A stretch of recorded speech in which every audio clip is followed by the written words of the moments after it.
दोस्तों, आज के डेट में मॉडर्न डे वॉरफेयर में अगर आपको युद्ध जीतना है तो दो ही तरीके हैं। एक तरीका है आपके पास में ऐसा फाइटर प्लेन हो जो स्टील्थ हो, जो हवा में गायब हो सके, रडार से बच सके। आपके पास में एक ऐसा प्लेन हो जो हवा में गायब हो सके, मतलब जैसे अमेरिका के पास में है F-35, F-22।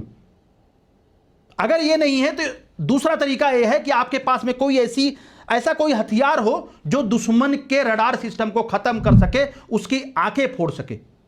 तो भैया इसी क्रम में डीआरडीओ ने एक ऐसा काम किया है, एक ऐसा हथियार बनाया है जो दुश्मन के रडार को खत्म कर देगा। एंटी रेडिएशन मिसाइल बनाया है रुद्रम 2 के नाम से, जो भारतीय एयरफोर्स को मिलने वाला है। और ये मिसाइल भारतीय एयरफोर्स के ताकत को बढ़ाएगा। दुनिया में भारतीय एयरफोर्स नंबर 1 पे अब आने वाली है। डीआरडीओ का यह कारनामा वाकई में बहुत जबरदस्त है। पलक झपकते ही दुश्मन का जो रडार सिस्टम है, दुश्मन के एयरफोर्स की जो आंखें हैं ना, उसको खत्म कर देगा। मतलब कि दुश्मन को अंधा कर देगा, दुश्मन पैरालाइज हो जाएगा। डीआरडीओ डेली कुछ ना कुछ कर रहा है। आए दिन 10-15 दिन बीतता है तो कुछ ना कुछ नया इन्वेंशन, नया टेस्ट लॉन्च करता है। तो इसी क्रम में डीआरडीओ ने बनाया है रुद्रम 2। अब रुद्रम 2 के विषय में बात करने जा रहे हैं। दोस्तों, आप लोग पूरे वीडियो में जुड़े रहिएगा। अगर वीडियो सही लगे, अच्छा लगे तो जरूर शेयर करिएगा और कमेंट में जय हिंद और डीआरडीओ जरूर लिखिएगा। तो दोस्तों, बालाकोट एयर स्ट्राइक हुई थी। बालाकोट एयर स्ट्राइक में भारतीय वायुसेना के जाबाजों ने आतंकवादियों को सबक सिखाने के लिए अपने फाइटर प्लेन को लो एल्टीट्यूड पे उड़ा रहे थे। मतलब बालाकोट एयर स्ट्राइक हो गया, पाकिस्तान को खबर नहीं लग पाई थी। पाकिस्तान का radar system Balakot air strike में भारतीय प्लेन को नहीं पकड़ पाया। उसके पीछे रीजन ये था, भारत के जो फाइटर जो विंग कमांडर्स हैं, जो हमारे पायलट्स हैं, फाइटर पायलट्स हैं, उन्होंने प्लेन को लो एल्टीट्यूड पे उड़ाया था। लेकिन भाई साहब, लो एल्टीट्यूड पे बहुत लंबे समय तक नहीं उड़ाया जा सकता है, क्योंकि बालाकोट एयर स्ट्राइक जो थी वो बिल्कुल एक छोटी सी एयर स्ट्राइक थी जिसका समय बहुत लिमिटेड था। तो लिमिटेड समय तक ये कारनामा किया जा सकता है। लेकिन अगर फुल फ्लेजेड वार शुरू हो जाए, लगातार हमारी सेना अगर लो एल्टीट्यूड पे फाइटर प्लेन्स को उड़ाएंगी, तो दुश्मन का जो कहते नहीं गोले और गोलियां होती हैं, उसका शिकार हो जाएगा। तो इससे राहत के लिए, इससे छुटकारा पाने के लिए डीआरडीओ ने एक नई मिसाइल बनाई है जिसको बोलते हैं रुद्रम 2।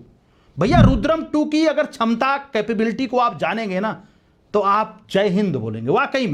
वाकई में जो काम डीआरडीओ कर रहा है, ये भारत को विश्व पटल पे, भारतीय वायुसेना को, भारतीय सेना को बहुत जल्द रखने वाला है भैया।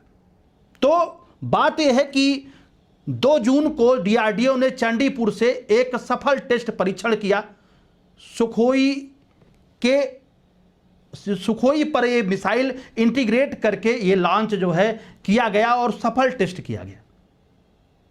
ये रुद्रम 2 क्या है?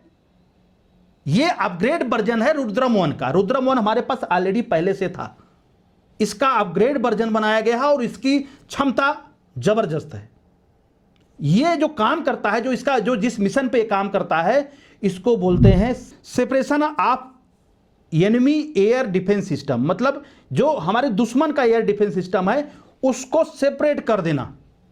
ये रेडियो फ्रीक्वेंसी पे काम करता है। रेडियो फ्रीक्वेंसी के तहत जो भी रेडियो फ्रीक्वेंसी आती है दुश्मन के रडार से ना, उसको पहले सीख करता है, खोजता है, फिर उसको खत्म कर देता। मतलब दुश्मन के डिफेंस सिस्टम को खोज के खत्म करना, चुन चुन के निस्तानाबूद करना इसका काम है। एक बार दुश्मन का डिफेंस सिस्टम अगर खत्म हो गया तो युद्ध पे जीत किसकी होगी? भारत की होगी। रुद्रम 2 की जो मारक क्षमता है, पहली बात ये एयर टू ग्राउंड मिसाइल है। इसकी जो मारक क्षमता है, ये है 300 से 350 किलोमीटर। इसके पहले रुद्रम 1 की जो मारक क्षमता थी, उसका जो रेंज था वो था 100 से 150 किलोमीटर। रुद्रम 2 चलेगा 300 से 350 किलोमीटर। इसका मतलब पूरा जो है पाकिस्तान, तिब्बत, चाइना, आसपास के देश सारे भारत के जद में हैं। मतलब हमें मारने के लिए अब किसी जो है बालाकोट पर अगर स्ट्राइक करनी होगी, हमें अंदर नहीं जाना है फाइटर प्लेन को लेकर के, हमें यहीं अपने बॉर्डर से ही लोकेट करके छोड़ देना है और उनका जो है एयर डिफेंस सिस्टम खत्म हो जाएगा। उसके बाद में हमारा एयरफोर्स कोई भी जो है फाइटर प्लेन लेकर के जाएगा और खत्म कर देगा। इसके लिए हमें जो है स्टील्थ फाइटर प्लेन की जरूरत नहीं है। तो मतलब मॉडर्न डे वारफेयर में एक जबरदस्त बदलाव हुआ है और भारत की सुप्रीमेसी हवा में जबरदस्त साबित हो रही है।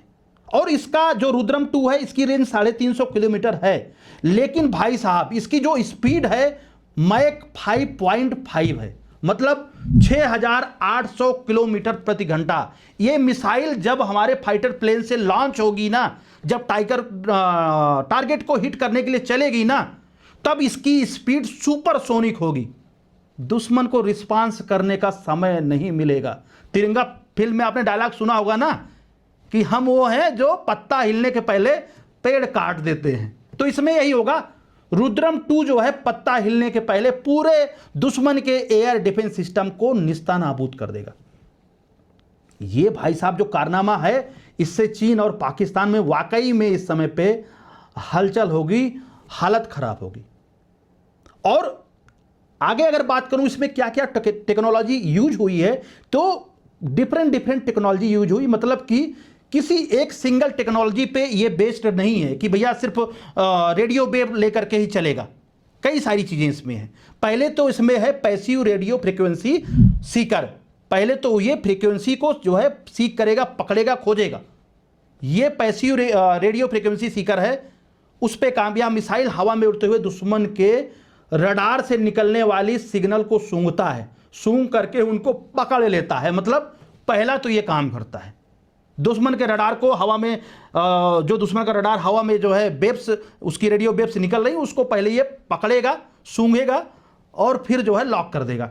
दूसरा क्या है, मतलब क्या है कि मल्टी डायमेंशनल ये जो है चीजों को कैप्चर करेगा।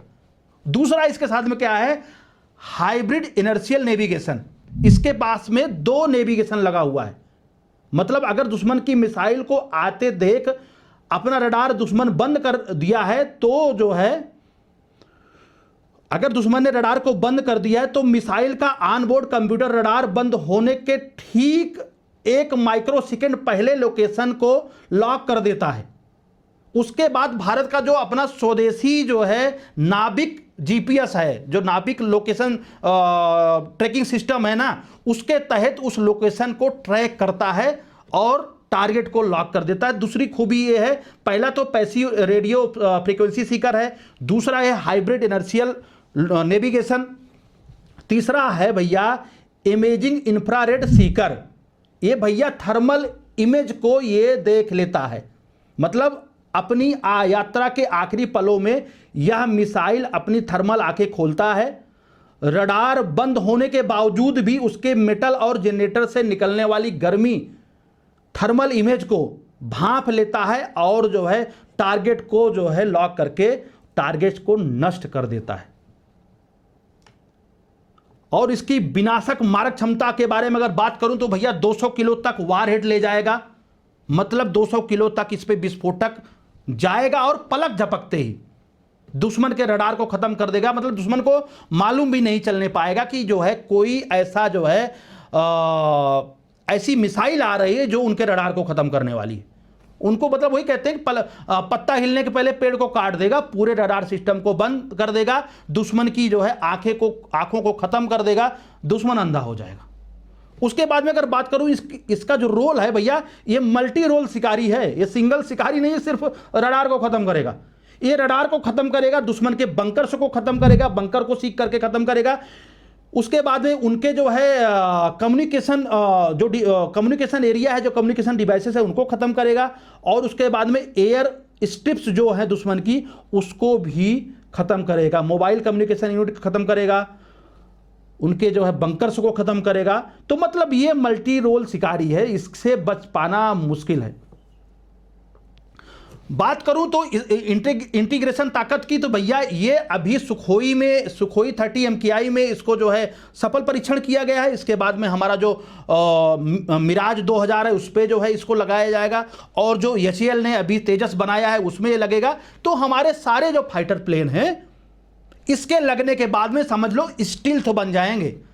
जो अमेरिका एक स्टील्थ विमान बनाने में बहुत मोटा खर्चा करता है, अरबों खर्चा करता है, वो भारत ने बना लिया कि चलो ठीक है, हमारे पास में जो नॉर्मल खर्चे वाले प्लेन है, नॉर्मल जो प्लेन है वही हमारे इतने घातक बन जाएंगे कि जिसकी कोई तुलना नहीं होगी। मतलब यह है कि अगर दुश्मन के रडार को हम खत्म कर देंगे तो हमारा सुखोई, मिराज, ये सब ऐसी तहलका मचाएंगे कि वाकई में इतिहास में अगर ऐसा कभी हुआ ना, कभी युद्ध हुआ तो दुनिया याद रखेगी कि भारत की तैयारी किया है और DRDO ने क्या योगदान दिया है। भाई पहले हमारे वैज्ञानिक मार दिए जाते थे, पहले बहुत सारे वैज्ञानिकों का जो है बिल्कुल रहस्यमयी मौत हो जाया करती थी, लेकिन जब से भाई कुछ दिन से जब से जो है चीज़ें बदली हैं ना, तब से DRDO एक से एक हथियार बना रहा है। हम यार सैल्यूट करते हैं अपने DRDO के जितने भी हमारे वैज्ञानिक हैं, जितने भी लोग इन सारे मिशन में लगे हुए हैं, ऐसे हथियार बनाने में जो लोग लगे हैं भाई उनको सैल्यूट है, सैल्यूट है उनको। अंतिम संदेश यही है भैया। पहले तो बात करूं अगर आत्मनिर्भरता की, तो भैया भारत इस मिसाइल को बनाने के बाद में आत्मनिर्भर हो जाएगा। जैसे कि वो रशियन मिसाइल KH-31 के ऊपर डिपेंड रहता था, अब नहीं रहेगा, अब जो है खुद बनाएगा। और अंतिम बात आपको बोलूं वीडियो को कंप्लीट करते करते कि भारत अब अमेरिका की तरह, मतलब मैंने बता ही दिया, अरबों डॉलर खर्चा करके स्टेल्थ प्लेन नहीं बनाएगा। अब DRDO के वैज्ञानिक ने हमारे सामान सुखोई और जो है इन सब प्लेन को इतना ज़्यादा मजबूत बना दिया है कि ये जो है उसी लेवल की जो है मारक क्षमता रखेंगे। और हमारे वैज्ञानिक की इस अद्भुत सूझबूझ और कामयाबी के लिए आप कमेंट बॉक्स में जय हिंद भैया मैंने बोला ही लिखिए, और वैज्ञानिक को भी जो है DRDO लिखेंगे, तो ये जो है होगा कि हमारे वैज्ञानिकों को आपने जो है सपोर्ट किया है। और जितना हो सके आप इस वीडियो को सपोर्ट करिए। इस तरह का हथियार, इस तरह का जो है एक वेपन जो DRDO बना करके भारतीय सेना को मजबूत कर रहा है, उसके लिए भैया आप लोग इस वीडियो को शेयर करेंगे और DRDO लिखेंगे। धन्यवाद, जय हिंद।